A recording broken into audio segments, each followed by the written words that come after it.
Good morning, West Michigan. I'm Fox 17 Weather Ready meteorologist Terry DeBoer joining you live here on this Black Friday morning. And we are looking at still some scattered snow showers showing up on live Doppler radar.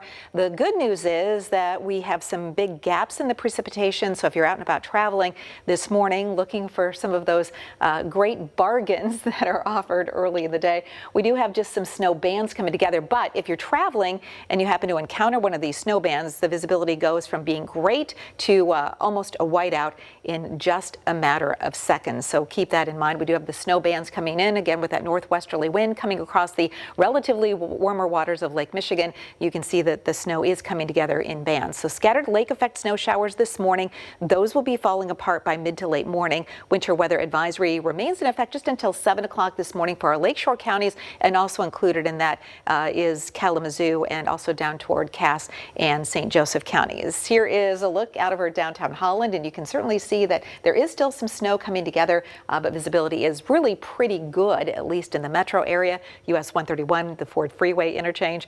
Temperatures are below freezing, so those untreated surfaces are going to be very, very slippery this morning. Sidewalks, parking lots, driveways. Again, if you're going to be out and about first thing this morning, keep in mind that there will be a lot of slippery conditions around roads. Those secondary and side roads also very slippery this morning as well. Weekend storm system is on the horizon. It'll be arriving tomorrow afternoon with widespread snow. In fact, we're going to see widespread at least 4 to 8 inches of snow, maybe even some heavier amounts in areas south of Grand Rapids by the time it winds down around mid-morning on Sunday. Here is a look at the satellite radar composite. You can see again the snow showers this morning are going to be falling apart. Upper level trough of low pressure rotating through. Looking at a huge storm system coming together back to our west. And as we put the animation, the future track into motion, you'll see our snow showers wind down.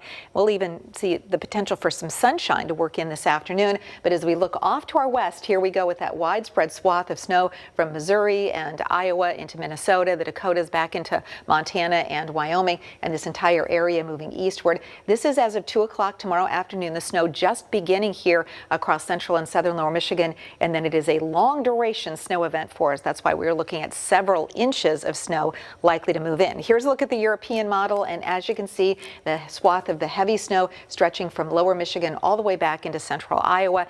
How much snow are we talking about? Well, by the time it winds down here early Sunday morning, many of us will pick up at least 4 to 8 inches of snow, perhaps as much as 9 or 10 inches along the Michigan-Indiana state line. Lesser amounts the further north you go. And it doesn't look like there's going to be a huge lake effect component behind this system, though a few lingering snow showers won't be impossible later on Sunday. So weather ready alert days are issued for Saturday and Sunday. A winter storm watch will kick into effect tomorrow morning and will go through the day on Sunday. Then you see that cold air that continues to grip the region. High temps in the upper 20s to low 30s with lows in the teens. And the 8 to 14 day temperature outlook, which takes us through the second week, at least the middle of the second week of December, keeps that colder air pocket around the Great Lakes region, upper Midwest and northeastern United States, warmer than average temps along the Gulf Coast and back to the southwest. But it looks like winter is sticking around for a while here close to home.